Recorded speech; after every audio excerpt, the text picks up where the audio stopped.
Kumalat ang tungkol sa paglipat ng management team ni Paulo nang machikang nakipag-meeting siya sa isang producer na gustong kunin ang kanyang serbisyo para sa isang proyekto. Si Paulo raw kasi mismo ang nakipag-meeting sa producer na kumukuha sa kanya.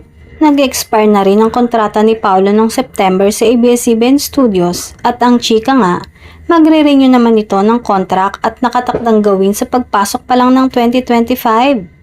Maaaring sa renewal na ng kontrata ni Paulo sa kapamilyang malalaman kung sino na ang bago niyang manager. Nakalatag din umano dito ang mga bagong proyekto na gagawin at sigurado na kasama muli ang rumored girlfriend na si Kim Chu.